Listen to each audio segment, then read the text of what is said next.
سب سے پہلی بات، انسانیت کا اور نوع انسانی کا ازلی اور ابدی دشمن وہ ابلیس لعین ہے۔ یہ چونکہ چیزیں ایسی ہیں کہ جو ما وراء الطبیعات سے متعلق، ابلیس جن ہے، جن انویزیبل ورلڈ سے تعلق رکھتا ہے، غیر مرئی جو نظر نہیں آتے۔ فرشتے انویزیبل ورلڈ سے تعلق رکھتے ہیں، غیر مرئی جو نظر نہیں آتے۔ یہ ہم جو ہے اور یہ حیوانات دنیا میں جو ہے یہ مرئی ہے، ویزیبل۔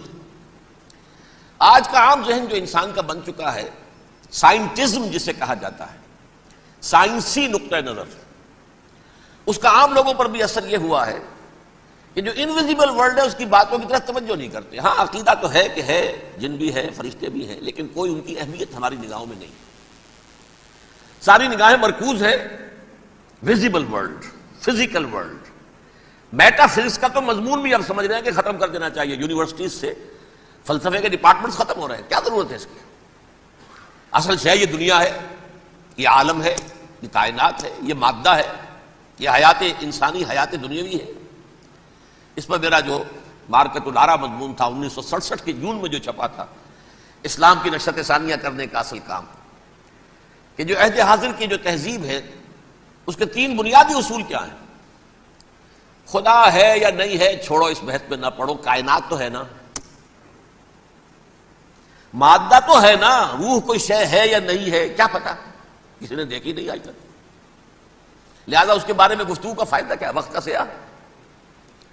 عالم آخرہ کوئی ہے یا نہیں ہے کیا پتا، کس نے آ کے بتایا مرنے کے بعد، لہذا اس بحث میں نہ پڑھو، یہ عالم دنیا تو ہے نا، اٹس ویری مچ پریزنٹ، لہذا ساری توجہ اس پر صرف کرو۔ تو خدا کے مقابلے میں کائنات پر توجہ، روح کے مقابلے میں مادے اور جسم پر توجہ، حیات اخروی کے مقابلے میں حیات دنیاوی پر توجہ۔ یہ ہے اصل میں کرکس آف دی میٹر، اس تہذیب جدید کا خلاصہ یہ۔ دیکھیے اللہ تعالیٰ نے جو مخلوقات پیدا کی ہیں ان میں ایک تقسیم تو ہو سکتی ہے ذی حیات اور بغیر حیات، جاندار چیزیں اور بے جان چیزیں۔ بے جان چیزیں بے شمار، یہ تمام فلکیات، یہ پوری کائنات، یہ زمین، یہ پہاڑ، یہ شجر و حجر، کیا؟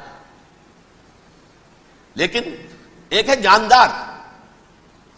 ان جانداروں میں ایک تقسیم ہے،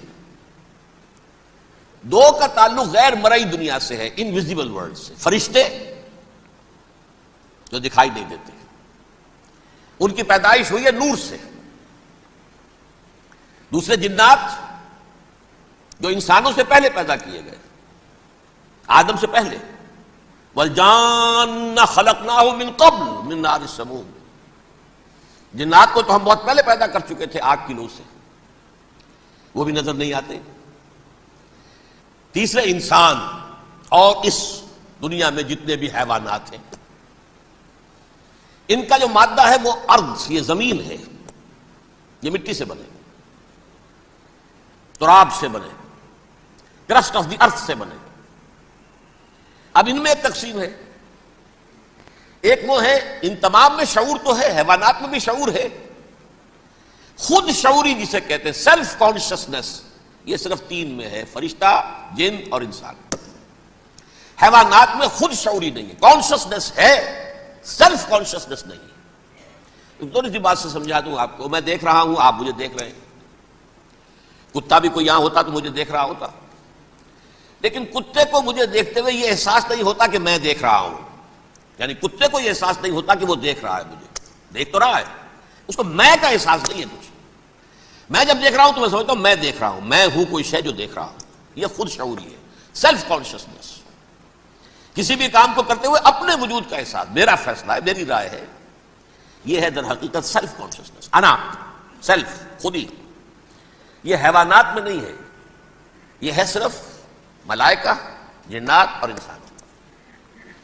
اب یہاں مسئلہ پڑ گیا، بڑا پرپیچ مسئلہ۔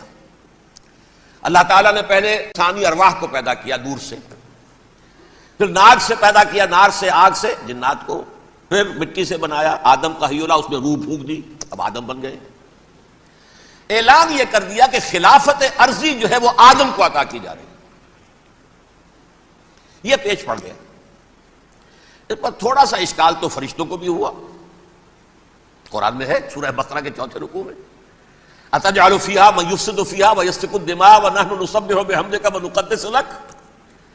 پروردگار اس آدم کو تو خلافت دے رہا ہے، زمین کے اندر اختیار دے دے گا، یہ تو فساد کرے گا، خوریزی کرے گا، ہم تیری تسبیح و تحمید میں لگے ہوئے ہیں، جو بھی حکم ہو ارشاد ہو ہم بجا لاتے ہیں، تو ضرورت کیا ہے؟ اس کا جواب اللہ نے دیا، انی عالم ما لا تعلمون، میری مشیت، میری حکمت وہ میں ہی جانتا ہوں، ضروری نہیں کہ تم اس کو شیئر کر سکو. لیکن یہ جنات میں سے ایک جن تھا عزازیل. اب دیکھیے کہ جنات کو ایک قرب حاصل ہے ملائکہ کے ساتھ. کیوں؟ وہ نور سے پیدا کیے گئے، یہ نار سے پیدا کیے، کتنا قرب ہے دونوں میں. انسان پیدا کیا گیا مٹی سے، مٹی انرٹ ہے، آگ بھڑکتی ہے، اوپر اٹھتی ہے، شعلہ زنگ ہوتی ہے، انرجی ہے اس میں. نور اور نار میں بڑا قرب ہے. اور عربی کے ایک قاعدے سے تو یہ ایک ہی لفظ ہے، مادہ ایک ہی ہے، حروف علت جو ہے ایک دوسرے کی جگہ آ جاتی، تو یہ قرب ہے. اگرچہ زمین و آسمان کا فرق ہے دونوں میں. فرشتہ نور سے پیدا کیا گیا ہے، وہ پاک ہے، وہ اللہ کے کسی حکم کی خلاف ورزی کر ہی نہیں سکتا. لا یعصون اللہ ما امرہم ویفعلون ما یؤمرون. وہ جو بھی اللہ تعالیٰ حکم دیتا ہے اس کی کوئی معصیت یا نافرمانی نہیں کرتے، بلکہ جو حکم لیا جاتا مان لیتے. ذرا سا اشکال ہوا تھا، پوچھ لیا، جواب مل گیا، خاموش ہو گئے بس. لیکن عزازیل نامی ایک جن تھا، جو ایک تو جن ہونے کی نسبت سے فرشتوں سے کچھ نہ کچھ مماثلت تھی، قرب تھا. دوسرے یہ علم میں، زہد میں، عبادت میں اتنا اونچا تھا، اتنا اونچا تھا، اتنا اونچا تھا کہ یہ ملائکہ ہی کے صف میں شامل ہو گیا. اس نے علم بغاوت بلند کر دیا. جب حکم دیا گیا کہ سجدہ کرو آدم کو، اب یہ دیکھیے کس قدر یہ اہم مضمون ہے. اور آپ سوچ رہے ہیں یہ باتیں آج پہلی مرتبہ ہمیں اس طرح سنائی جا رہی ہیں، یہ باتیں تو علم میں آتی نہیں ہمارے. وجہ کیا ہے؟ آپ کو دلچسپی نہیں ان چیزوں سے. جدید تہذیب نے ان چیزوں کی اہمیت کو زیرو کر دیا. قرآن میں اہمیت کا کیا عالم ہے؟ 7 جگہ یہ مضمون قرآن میں آیا ہے کہ فرشتوں کو ہم نے حکم دیا سجدہ کرو آدم کو، سب نے سجدہ کیا. فسجد الملائکۃ کلھم اجمعون، سارے کے سارے، کل کے کل، سب نے مل کر سجدہ کیا آدم کو. اللہ کے حکم سے فوراً تعمیل کر دی. الا ابلیس ابا واستکبر وکان من الکافرین. ابلیس نے نہیں کیا، انکار کیا، استکبار کیا، گھمنڈ کیا.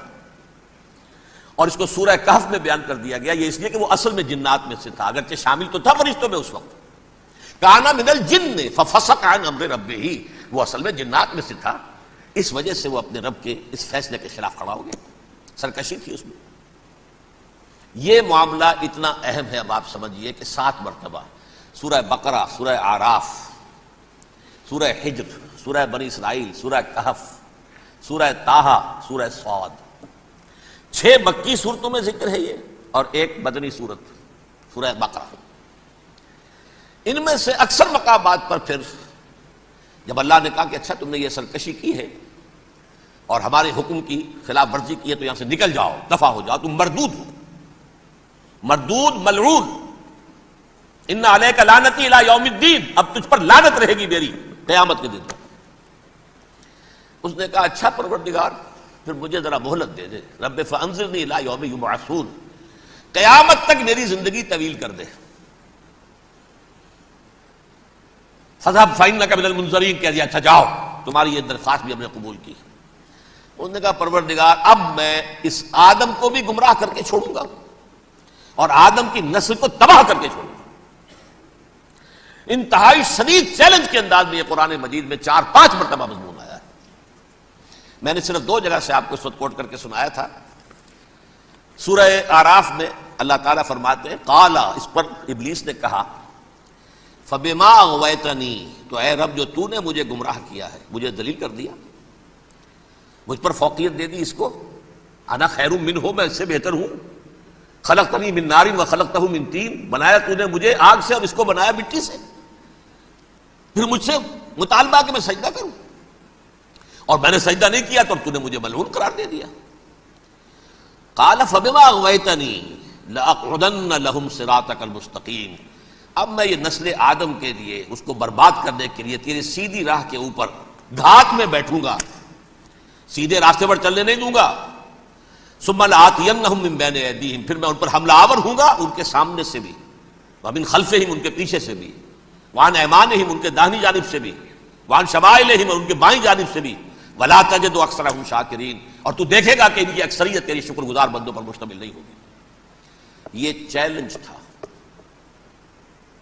اور ایک چھوٹا سا چیلنج جو سورہ صاد میں آیا ہے، اور یہاں تو اس نے اللہ کے جلال کی قسم کھا کر کہا، قال فبعزتک لأغوینہم اجمعین، اے رب تیری عزت تیرے جلال کی قسم ہے میں ان سب کو گمراہ کر کے چھوڑوں گا، الا عبادک منہم المخلصین، سوائے ان میں سے وہ کچھ لوگ جنہیں تو خالص اپنا بندہ بنا لے، جنہیں تو اپنا بندہ بنا لے۔ مخلص، مخلص نہیں، مخلص یہ مفعول ہے، فاعل نہیں ہے، جسے تو بنا لے۔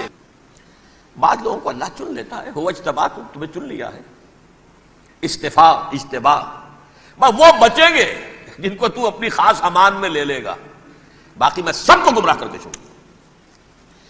یہ ہے اصل دنیا میں نوع انسانی کا ابدی دشمن، ازلی سے ابدی تک۔ اور اس میں نوٹ کیجئے کہ اس کی اصل بنیاد کیا ہوئی؟ دو لفظ، تکبر اور حسد۔ استکبرا، تکبر کیا، انا خیر منہ، میں اس سے بہتر ہوں۔ یہ ساری بس کی گانٹھ یہی ہے، سب سے بڑی گمراہی کی وجہ یہی ہے۔ اسی لیے کہا ہے حدیث میں، لن يدخل الجنہ من کان فی قلبہ مثقال حبۃ من کبر، جنت میں ہرگز وہ شخص کبھی بھی داخل نہیں ہو سکے گا جس کے دل میں رائے کے دانے کے برابر بھی کبر ہے۔ تکبر سب سے بڑا جرم ہے۔ الکبر ردائی، اللہ فرماتا ہے یہ تکبر، یہ تو میری چادر ہے۔ کوئی شخص تکبر کرتا ہے تو گویا میری چادر گھسیٹ رہا ہے میرے کندھے سے۔ عرب میں کسی شخص کی توہین کرنی ہوتی تھی تو اس کی چادر گھسیٹتے تھے، ننگا کر دیا گویا کہ یہ میری ردائی ہے، الکبر ردائی، یہ میری چادر ہے، یہ جامہ مجھے زیب دیتا ہے، مجھ پر راست آتا ہے۔ اور حسد، آدم کو جو برتری عطا ہو گئی اس حسد کی آگ میں وہ جل رہا ہے اور اس کا انتقام لینا چاہتا ہے۔ آدم سے بھی، آدم کو بھی گمراہ کیا، جنت سے نکلوایا، ویسے نکلنا تو انہیں تھا ہی مشیت اذنی میں، لیکن فوری طور پر اللہ کے حکم کی خلاف ورزی تو کروائی نا۔ فعصى آدم ربہ فغوى، آدم نے اپنے رب کے حکم کی نافرمانی کی اور گمراہ ہوا عارضی طور پر۔ یہ دوسری بات ہے، توبہ کر لی، اللہ نے توبہ قبول فرما لی، معاف کر دیا۔ کوئی مستقل جو ہے وہ نسل انسانی پر اس گناہ کا اثر متوارث طور پر نہیں آ رہا ہے، ختم ہو چکا معاملہ، ہوا تھا ہو گیا۔ فتلقى آدم من ربہ کلمات فتاب علیہ انہ هو التواب الرحیم۔ اور توبہ کی شان یہ ہے جب وہ قبول ہو جائے اللہ کی جناب میں، کہ التائب من الذنب کمن لا ذنب لہ، گناہ سے توبہ کرنے والا ایسے ہوتا ہے جیسے اس نے کبھی گناہ کیا ہی نہیں تھا۔ لیکن بہرحال وہ گمراہ کرنے میں کامیاب ہو گیا، حضرت آدم اور حوا کو بھی۔ اور نوع انسانی کی عظیم اکثریت، عظیم اکثریت، عظیم اکثریت اس کے داؤ میں آئی ہوئی ہے نہیں۔ کتنے ہیں وہ عباد اللہ المخلصین، الا عبادک منہم المخلصین، کتنے ہیں جو واقعتاً خالصتاً اللہ کے بندے بن گئے ہوں، جنہیں اللہ نے اپنا بنا لیا ہو، اپنا قرار دے دیا ہو۔ اب اس کے ساتھ نوٹ کیجئے، اس ابلیس کے ساتھ ایک فوج بھی ہے جسے قرآن مجید میں کہا گیا ہے یہ اس کی پارٹی ہے، حزب الشیطان، یہ اکیلا نہیں ہے۔ ایک تو وہ عزازیل ہے، اس کی طویل ترین عمر اللہ نے دے دی، وہ تو قیامت تک رہے گا۔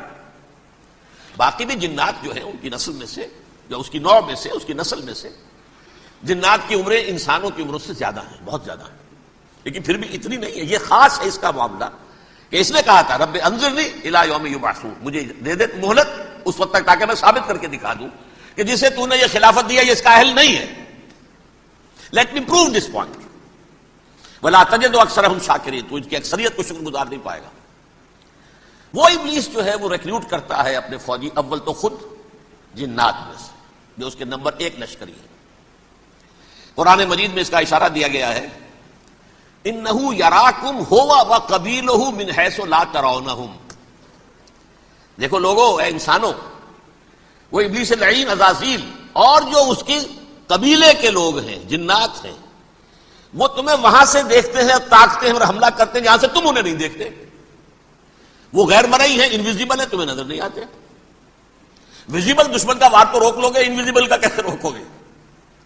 انہو یراکم ہوا وقبیلہ، اکیلا ہی نہیں ہے وہ تو تمہیں تاکتا ہے، تم پر حملہ کرتا ہے، گھات میں لگ کر جو ہے تمہارے اوپر حملہ کرتا ہے، وہ بھی اور اس کے ساتھ اس کے قبیلے کے لوگ جنات بھی، من حیث لا ترونہم، جہاں سے کہ تم انہیں نہیں دیکھتے۔ لیکن اس کے علاوہ وہ انسانوں میں سے بھی ریکریوٹ، رنگ روٹ وہ برپا کر، وہ جو ہے ان کو اپنے پاس رکھتا ہے فوج کے اندر، جس کی سب سے بڑی مثال کیا ہے؟ سورہ مجادلہ میں اللہ تعالیٰ نے منافق، حالانکہ وہ کون تھے؟ بظاہر حضور کا کلمہ پڑھنے والے، حضور کے پیچھے نماز پڑھنے والے، اسلام کا دعویٰ کرنے والے، ان کو اللہ فرماتا ہے اولئک حزب الشیطان الا ان حزب الشیطان هم الخاسرون، یہ شیطان کی پارٹی کے لوگ ہیں۔ وہاں مقابلے میں آیا ہے اولئک حزب اللہ الا ان حزب اللہ هم المفلحون، یہ دو پارٹیاں ہیں، حزب اللہ اللہ کی پارٹی جو اس کے مخلص بندے ہیں وہ اللہ کی پارٹی، اور جو شیطان کے مرید بن گئے اس کے ہاتھ پر بیعت کر لی، لہذا وہ اس شیطان کی پارٹی کے لوگ ہیں، چاہے وہ انسان ہو چاہے جن ہو۔